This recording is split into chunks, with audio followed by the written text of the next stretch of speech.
Hello everyone, and please welcome to our channel again. Today I'm going to talk about the greatest fear we all have, whether we are aware of it or not. This fear is buried deep within us, but it starts emerging later in our life, the fear of death. In our lives, we try not to even think of it, and we avoid any reminders of it. Many of us even avoid the elderly, whose death is rapidly approaching, and when we reach that point of our life, the fear of death awakens in us. As I have mentioned in this video, you're welcome to watch it at any time, and then return to this video or after this video. About how to overcome fears, I will reiterate once again that the first thing we must do to overcome it is we need to understand what produces the fear. Once we understand what causes it, we can control these causes and lose the fear. Essentially, the only thing we should really be afraid of is just the fear itself. So today we are going to delve into the nature of death. First, we need to analyze our constituents, or in other words, who we really are, which I have talked about in this video here. There I metaphysically explained the real essence of our being. Thus we can postulate that death is a mere separation of our essence from its physical abode, the body. According to the science of physics, it is a fact that the basic elements of all matter in the universe consist of atoms, which in turn consist of energy particles called neutrons, protons, and electrons. In summary then, all matter in the universe is made up of energy in various forms of condensation. And now we have an understanding of what our bodies really are.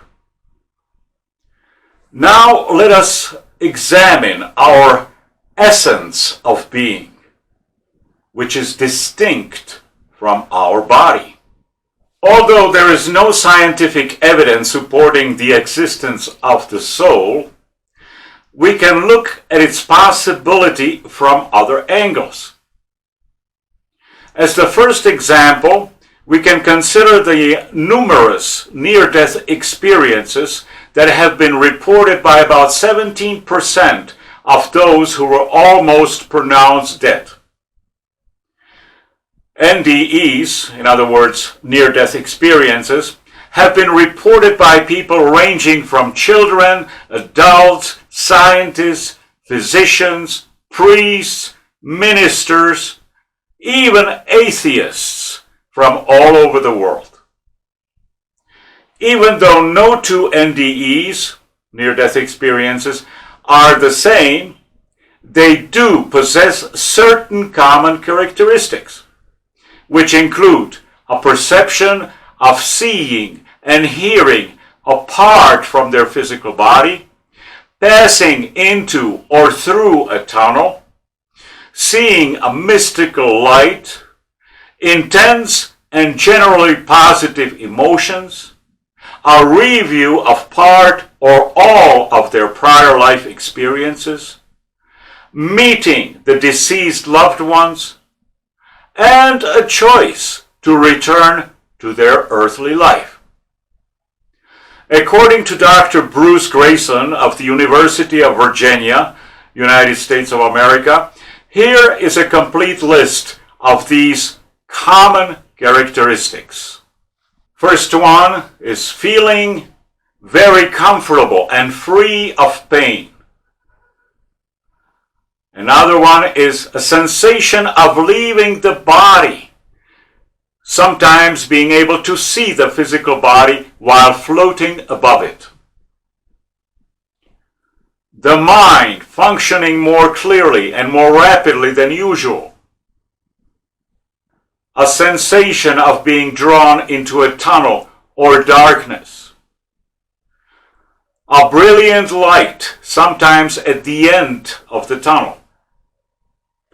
A sense of overwhelming peace, well-being, or absolute unconditional love. A sense of having access to unlimited knowledge. A life review or recall of important events in the past.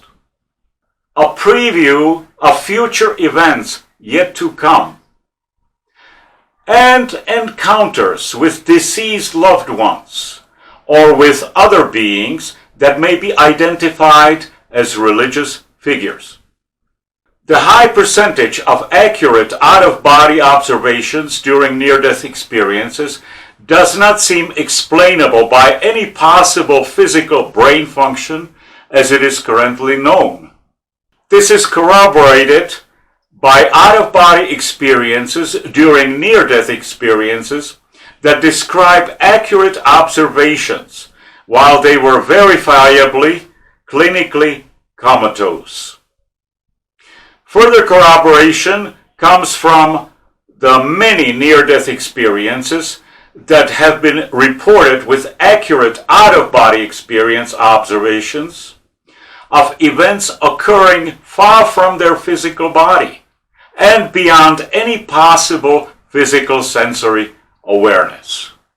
Moreover, near-death experience accounts have been reported with out-of-body experiences that accurately observed events that were completely unexpected by the near-death experiencers.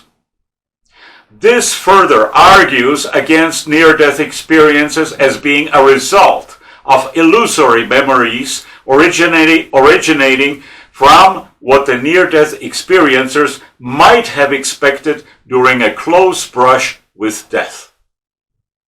To see more information about the near-death experience research, please visit this website. Now we can look at the other side of coin and ask, have condemned criminals had near-death experiences, and what were they like? Yes, there were attested near-death experiences of condemned criminals without visions of hell or other horrors. On the contrary, their experiences were very similar to those of other listed previously. Many people would think that criminals' near-death experience would entail visions of hell or other horrors. Yes, this is only a limited human assumption based on our society's culture, values, and religions. However, the laws of justice and evaluation of humans will be totally different from ours, from the perspective of a supreme and all-comprehensive being, which we call God. In the eyes of this supreme being or superconsciousness, all humans are imperfect and have committed some kind of wrongs to others or to the environment. Whether the wrongs are as small as polluting our environment or not paying our debts, to beating our wives or family or killing someone for whatever reason. Thus, it would follow that we all could have similar near-death experiences due to having access to unlimited knowledge and review of our lives. The criminals' attitudes and behaviors dramatically changed after the near-death experience, as, for example, was published by the University of New South Wales at this website.